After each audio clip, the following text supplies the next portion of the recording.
To make results from OMR sheets, we have to follow two steps. The first step is to scan the OMR sheets and store them in a folder. For scanning, we will use an ADF scanner. ADF means Auto Document Feeder Scanner, in which we put 50 to 60 sheets together in this tray and it automatically scans them. So the first step is simple scanning and putting the OMR sheets in one folder. This is the first step. In the second step, we have a software called OSCAN.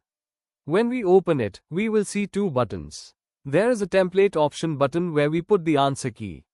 I have put the dummy answer key here. After this, the second option is that we start the result processing from here. We will start it. We will select the folder. And automatically all the data will come to this table. Here we have a facility that we can cross-check any data. If I click here, I will see this portion of the OMR. And here we also allow editing with security. After this, we can also check any response. For example, if I click here, I will see that the student has filled only C and this has also come in the data. In the same way, the students who leave it empty will be shown in green color. If I click here, I will see that the student has left it empty in question number 19. In the same way, the students who fill multiple questions, we denote it with stars and gray color. If we click here, we will see that the student has filled multiple questions. Once the data is verified with 100% accuracy, we have a button called Export Final Result.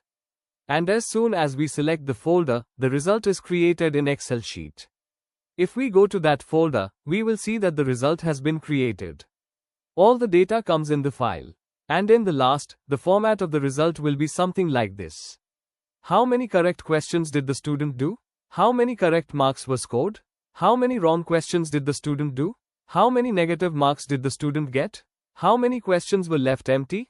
What was the total marks? What was the percentage of marks? And if we divide the total questions into sections or subjects, then we will get the same report subject-wise. And in the last, the rank of the student will be given. This is the one report. In the second report, we can see that we can create a folder for the process file. Because we don't know which image belongs to which student, all these images have been saved from any student's ID or student's name. If we look at any image here, the student's result will be printed in every image. Like this, you will see that the student's result will be printed here. And on every image of every student, a square will be placed on every question. This square indicates that this was the right answer. The student filled this. So, on every question, right and wrong will also be marked. So, this is a very simple software. With just 2 or 3 clicks, we can create results with accuracy. Thank you.